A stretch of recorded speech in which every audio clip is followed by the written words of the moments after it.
সিয়াম একটি ব্যতিক্রম ইবাদত।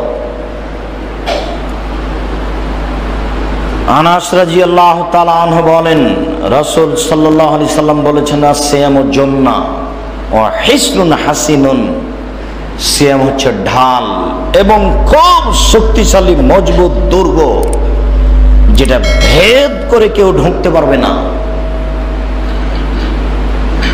আবু হুরায়রা রাদিয়াল্লাহু তাআলা আনহু বলেন, রাসূল সাল্লাল্লাহু আলাইহি সাল্লাম বলেছেন, আসিয়ামু জুন্নাহ ইয়াস্তাজিন্নু বিহাল আবদু মিনান নারে, জাহান্নাম হচ্ছে একটি শক্তিশালী দুর্গ, সিয়াম হচ্ছে একটি শক্তিশালী দুর্গ, যেটাকে ভেদ করে জাহান্নাম ঢুকতে পারবে না। জাহান্নামের এমন কোনো ক্ষমতা নেই যে সিয়ামের মতো মজবুত দুর্গকে অতিক্রম করে ওইদিকে যেতে পারে। এরপর আল্লাহ বলছেন, ফাইন্নাহু লি ওয়া আনা আজিজু বিহি, সিয়াম আমার ব্যাপার, প্রতিদান আমি দেব। আবু সাইদ, কেউ যদি আল্লাহকে সন্তুষ্ট করার জন্য একদিন সিয়াম থাকে, তাহলে তার মুখমণ্ডলকে জাহান্নাম থেকে 70 বছরের পর দূরে সরিয়ে নেওয়া হবে। তিনি বলেন, মান সামা ইয়াওমান ফি সাবিলিল্লাহ বা'দাল্লাহু ওয়াজহাহু আনিন নারে মিআ সানা, কেউ যদি আল্লাহকে সন্তুষ্ট করার জন্য একদিন সিয়াম থাকে, তাহলে তার মুখমণ্ডলকে জাহান্নাম থেকে 100 বছরের পর দূরে সরিয়ে নেওয়া হবে। তিনি বলেন, মান সামা ইয়াওমান ফি সাবিলিল্লাহ জালাল্লাহু বাইনাহু ওয়া বাইনান নারে খান্দাক কামা বাইনাস সামাই ওয়াল আরজ, মানুষ যদি আল্লাহকে সন্তুষ্ট করার জন্য একদিন সিয়াম থাকে, তাহলে তার মাঝে আর জাহান্নামের মাঝে একটা গর্ত খনন করা হবে, যার ব্যবধান হলো আকাশ জমিনের ব্যবধান 500 বছরের পথ।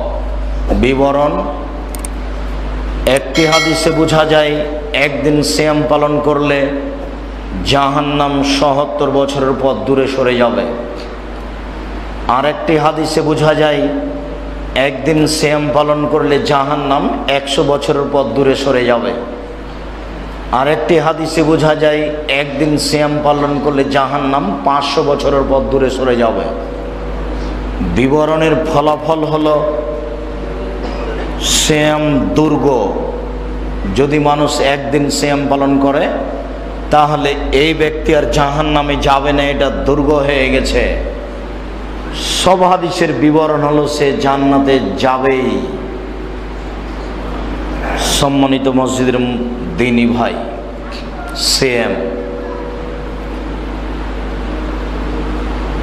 আবু হুরায়রা রাদিয়াল্লাহু তাআলা আনহু বলেন, রাসূল সাল্লাল্লাহু আলাইহি ওয়াসাল্লাম বলেছেন,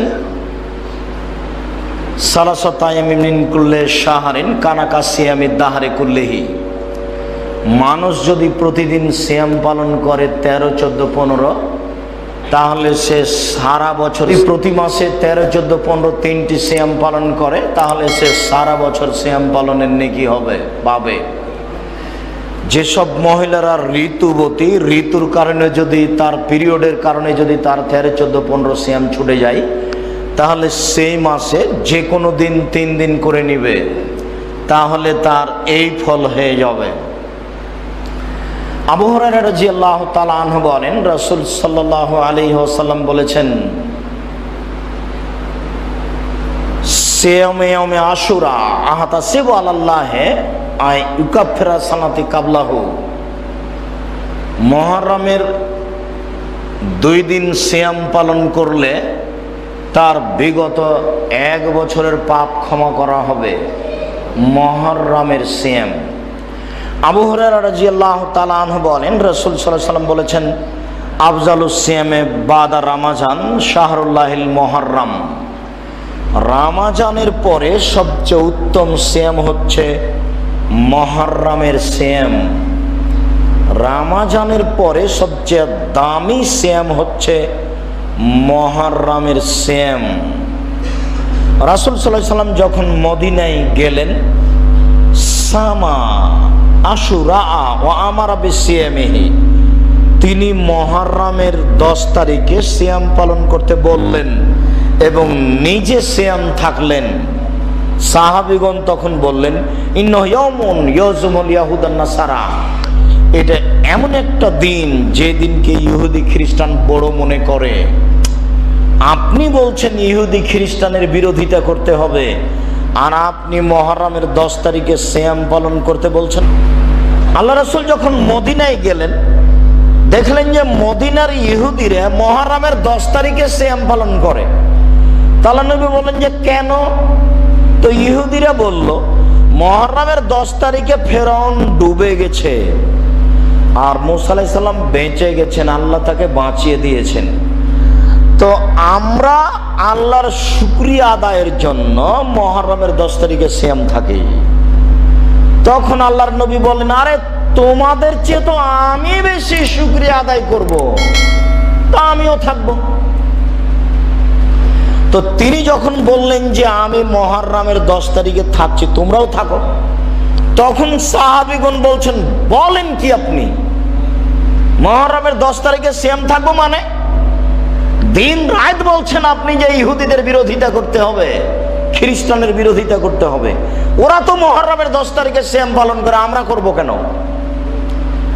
তখন রাসূল সাল্লাল্লাহু আলাইহি ওয়াসাল্লাম বললেন, শোনো, লাইন বাকাইতা সানাতাল কাবেলা লা সুমান্নাত তাসিয়া, আমি যদি সামনে বছর বেঁচে থাকি তাহলে মুহররমের 9 তারিখও সিয়াম পালন করব। 9 তারিখ হবে ইহুদিদের বিরোধিতা, আর 10 তারিখ হবে আল্লাহর শুকরিয়া। বুঝাতে পারিনি মনে হয় স্পষ্ট করে? যদি বুঝাতে না পারে, এটা আমার অক্ষমতা, হয়তো আমার অক্ষমতা আছেন, এই কারণে মুহররমের 10 তারিখে সিয়াম পালন করা হয়, এই কথা মিথ্যা, এটা ঠিক নয়। একটা কথা একদিক থেকে আর এক দিকে গিয়ে লেগে গেছে, মানুষ বুঝে না, মানুষের মতো করছে। রাসূল সাল্লাল্লাহু আলাইহি ওয়াসাল্লাম বলেন, মুহররমের 10 তারিখে কেউ যদি সিয়াম থাকে, 9 তারিখে থাকে, বিগত 1 বছরের পাপ ক্ষমা হবে। আবু হুরায়রা রাদিয়াল্লাহু তাআলা আনহু বলেন, রাসূল সাল্লাল্লাহু আলাইহি ওয়াসাল্লাম বলেছেন, সিয়ামে আরাফা আহতাসিবু আলাল্লাহি আইয়ুকাফিরা সানাতাল্লাতি ক্বাবলাহু সানাতাল্লাতি বাদাহু। কেউ যদি আরাফার দিন একদিন সিয়াম থাকে, তাহলে আগে এবং পরে 2 বছরের পাপ ক্ষমা হবে।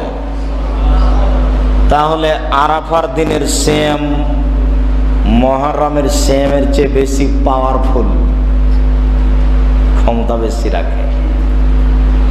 মুহররমের 2 দিন সিয়ামে 1 বছর, আর আরাফার একদিনে 2 বছর।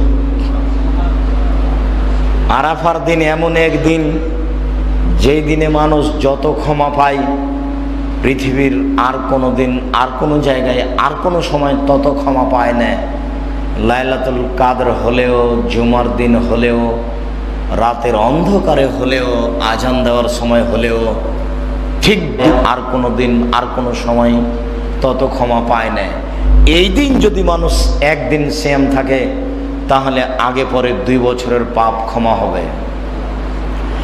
আবু আইয়ুব আনসারী রাদিয়াল্লাহু তাআলা আনহু বলেন, রাসূল সাল্লাল্লাহু আলাইহি সাল্লাম বলেছেন, মান সামা রমাজানা সুম্মা আতবাহু সিত্তান মিন শাওয়াল কানা কাসিয়ামিদ দাহরি কুল্লিহি। কেউ যদি রমজান মাসের সিয়াম থাকে আর তার পরের মাসে 6 দিন সিয়াম থাকে, তাহলে সে সারা বছর সিয়াম পালনের নেকি পাবে। শাওয়ালের 6 দিন যদি মানুষ সিয়াম থাকে, সারা বছর সিয়াম পালন করলে যা নেকি হয়, 6 দিনে তাই নেকি হয়।